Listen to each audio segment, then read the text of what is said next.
is a huge weekend of football, and there's a bit of a furore about how there'll be no match on Saturday free to air, that the two games are both behind the paywall.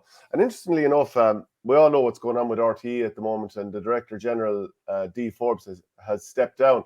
And she was a director of GAAGO, but she stepped down from all roles, including that. So I'm just wondering how that will affect things going forward, and what sort of ground GAAGO is on. Maybe it's an absolutely grand ground, but people are again frustrated that this game isn't going to be, that neither of these games on Saturday are going to be on TV. Yeah, of course. Yeah. Listen, as well as that, there's no Saturday game on Saturday evening, which if you were to pick one day of the year where you think there should definitely be Saturday game on here, it's surely this. It's surely where there is literally no GA free to air.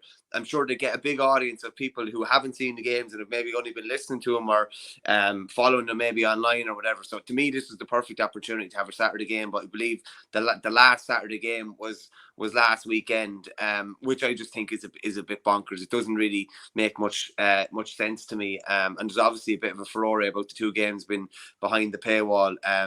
Kerry have had 6 championship games this year. 4 have been behind the paywall.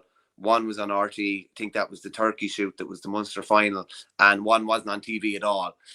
So like, I don't know. Is it any coincidence that football's greatest draw, David Clifford, has been behind the paywall for nearly every game this year?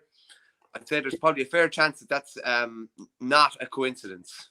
He's football's answers to the Munster Hurling Championship in a way. So I said that in a column. I said that in a column the other day, and I don't think it's a coincidence that a lot of the juiciest Munster Championships games were behind the paywall, and that David Clifford is behind the paywall as well. So that means on Saturday, Armagh Monaghan and Tyrone Kerry, they're both behind the paywall. I'm going to be in at both of those games. Really looking forward to them. I think the beauty about these 4 quarterfinals is you can't predict how any of them will go. I honestly couldn't really, with any massive confidence, call a victor in any of these 4 games. When have we had that? Yeah, no, that's exactly what you want. Even you're looking at Derry and Cork and you're thinking, yeah, Derry are favourites and they're motoring along nicely, but Cork are after getting a real bounce. I put it this way, if Roscommon were playing Derry, you'd give Roscommon a fair squeak. Cork are coming in with momentum now, having beaten them at the weekend.